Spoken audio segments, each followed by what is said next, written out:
How's it going, everyone? Adam here from Coding Basics, and welcome to tutorial number 10 in my Lambda Expressions in Java 8 series. Today's tutorial is about getting statistics from an array list. So, well, specifically from an array list containing integers.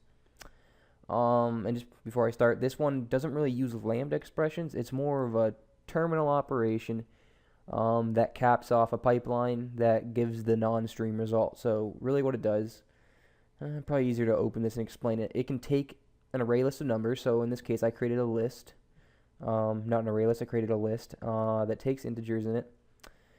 And it can get various, statistics on this list. So for example, the maximum, so the highest number in there, the minimum, so the lowest number, the average, stuff like that. I've already imported that class. It's a new class, I believe. I believe Java 8's the first time it's been incorporated. Don't quote me on that. I'm not 100% sure. But I believe Java 8's the first time it showed up. And it's called int summary statistics. And you can get that from importing from the java.util package. I've also imported the list and the arrays classes. So yeah, I created this file in Eclipse called ArrayList statistics. Pause the video right here and get this all down to catch up with me, and when you're ready, keep watching. So assuming you're all caught up at this point, here we go. As usual, I'm going to show you guys the non-lambda way of doing this.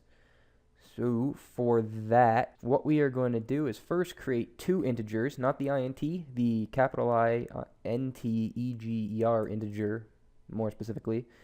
We're going to create one called max, set it equal to null. Do the same thing with one called min and set it equal to null. Now we're going to create an int, so int, and we're going to call it sum and set this equal to 0. And now, first thing we're going to do is a for loop. And we're going to say, so for integer, let's just call it I. So for integer I in nums.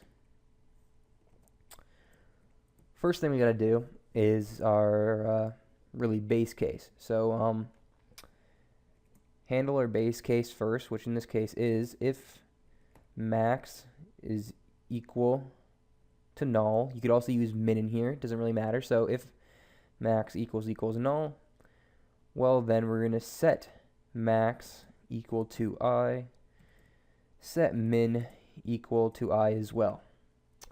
So that's our base case. If there's no max and min yet, well then the first one is the max and the min.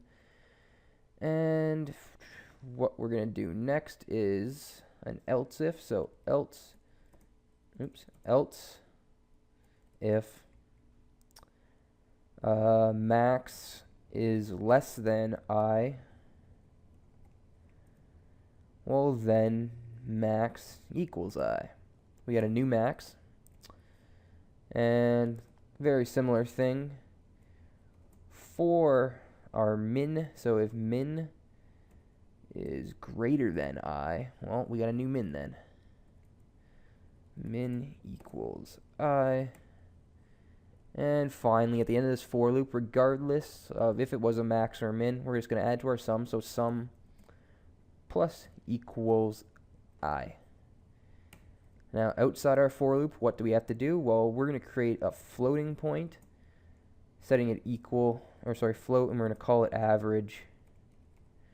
Set it equal to the sum divided by our nums dot size. Sorry, not length, size. So we're going to take our sums divided by the size of our list to get the average. And now let's print this all out. So just system dot out dot print line. And first thing we're going to print out is max. And then we're going to print out our max variable. Okay, Put a \n just to, drop it down to a new line. And now we're going to display our min. And add in our min.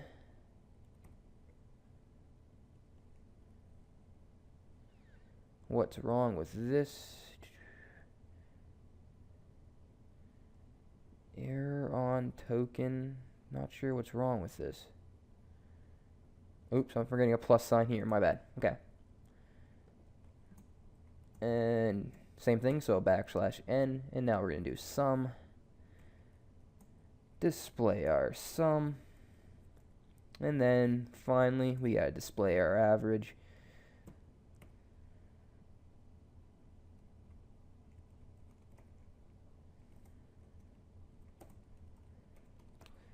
Very simple. I'm sure if you have any experience in Java, this is easy to you. I'm just showing you how much work goes into doing this the old way. And yep, we'll leave that there. I'm just going to put a \n here to leave a space between the non-lambda and the lambda output. So let's go over how we do this in Java. Actually, no, first I'm going to run this just to show you what comes out. So the maximum number is 16, the minimum number is 3. Sum is 63, and our average is 7. Remember that. Should get the exact same thing for our lambda one. So for the lambda one, we're going to create a new int summary statistics object. So int summary statistics. Let's call this stats and set it equal to nums dot stream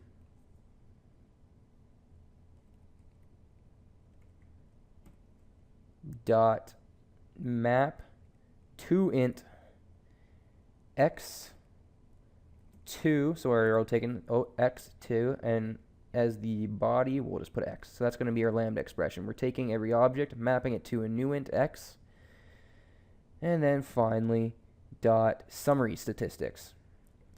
That's our terminal operation. So we're going to get this new variable called stats, and it just contains all this information about the array. Now let's print this out. I'm just going to steal this code here,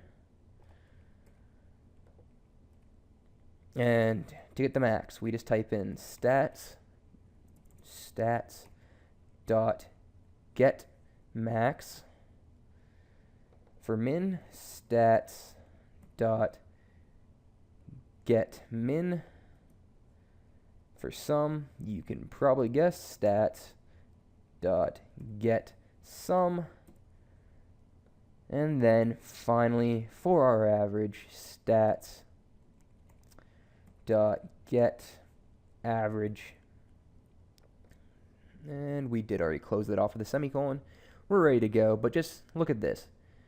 1, 2, 3, 4, 5, 6, 7, 8, 9, 10, 11, 12, 13, 14, 15. 15 lines to gather all the data, not counting our print statements. This one line to gather all the data.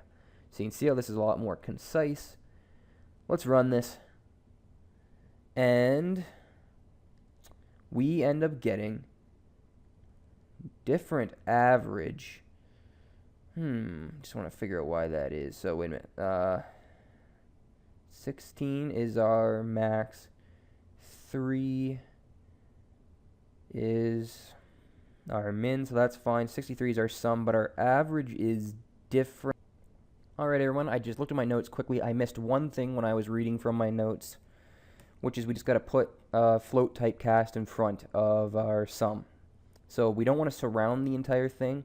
We just want to typecast our sum to float. So let's run this.